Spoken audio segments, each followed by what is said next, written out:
My name's Steve Parker, and welcome to Somerset Airport. I'm third generation of a family owner-operator of a little airport.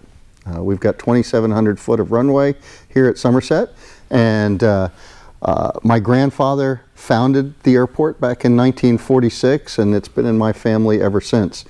We do maintenance, we have fuel sales, we have a very busy flight school. But one of the things we do is Part 135 with an airplane like this.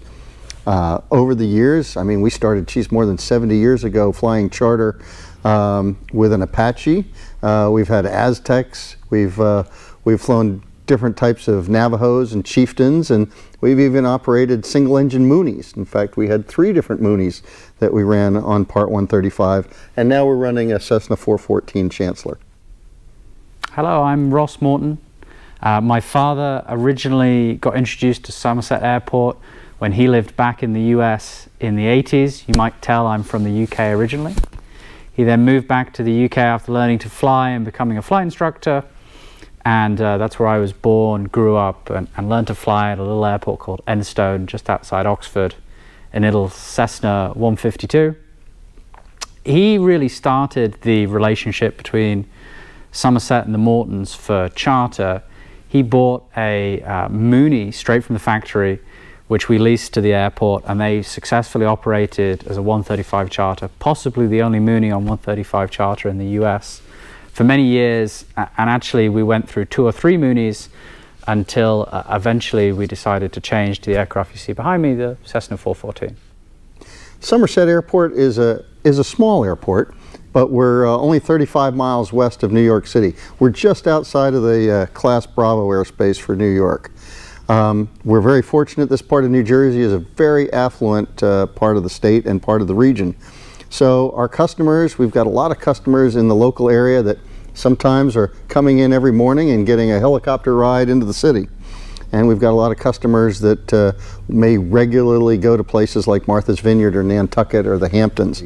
It's not been unusual for us to take customers down to DC, down to Dulles, or into Kennedy. And in fact, I've flown into Kennedy in a Piper Navajo, and they once called me a twin Cherokee. In fact, I went in once with the Moonie, and the controller on short final told the Airbus behind me to beware of the Moonie and the prop wash. So the idea of leasing an airplane on 135 really started with a way to own an airplane for significantly reduced costs. And how do we achieve that? Well, 135 obviously means your fixed costs are a lot higher, our insurance is more, our maintenance is more. We have hourly inspections, calendar items. But by letting Steve use the airplane with customers of his and bringing in that revenue, it offsets the cost of ownership for me almost to nothing, to the point where I can have access to an airplane that I otherwise perhaps wouldn't be able to afford. But I get an airplane with the ice boots, 2 engines, the best maintenance that money can buy. If you think of all the time change items that the Part 91 guys are not required to change, but we have to, I can put my wife and my 4-month-old baby in the back of this and feel absolutely confident that this is one of the best taken care of airplanes out there. And most Part 135 operators, whether they're big or small, you'll find that they're not owned by the charter operator. It's usually a partnership where somebody wants to have a nice airplane at their disposal. Might be a corporation or might be an individual, but they want that airplane to kind of earn its own keep. So you've already heard that we used to have Moonies on charter for a long time. Single engine, 4-seat piston, and that worked really well for probably nearly 20 years. But COVID did a very strange thing to the charter market. It brought in a whole bunch of new people who had never used charter before, and it took away the businessman traveling on his own, and often it was now families traveling for leisure. And so the market for the 4-seat single engine reduced significantly, and that is what encouraged us to move into the piston twin. People like the twin engine safety, but also the space in the back and the luggage. Most often our customers are folks going away for the weekend, usually leisure travelers, maybe somebody that has a house out on Martha's Vineyard or a house in the Hamptons, and we'll take them out on Friday and bring them back on Monday. We also get people going on college visits. That last-minute college visit, we used to do that in the four-seat airplane. Take them up to Bowdoin because daughter wants to really see the college before she makes her decision. But we also get business travelers for people that were dealing with executives in the local pharmaceutical industry that had to go talk to folks down in Washington.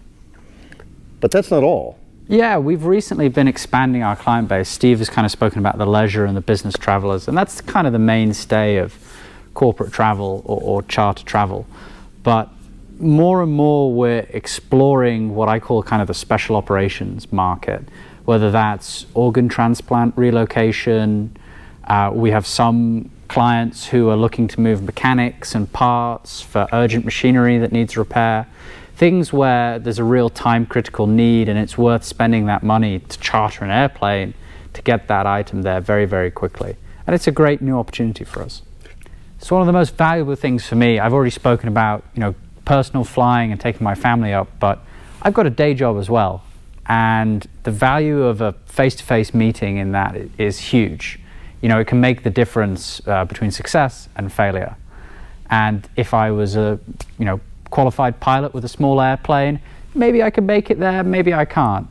But having the opportunity to have an airplane with this speed and this capability basically means I can say, are you east of the Mississippi? Great, I'll be there today.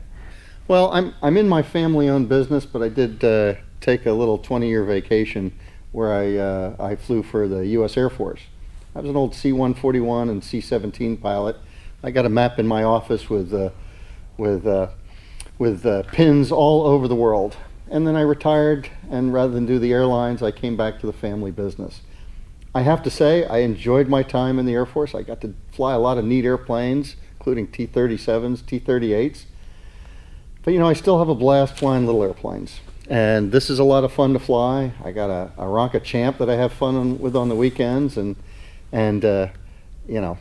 flying never gets old. And it doesn't matter where you are and what level you're flying. An airplane's an airplane, and it sure beats working for a living.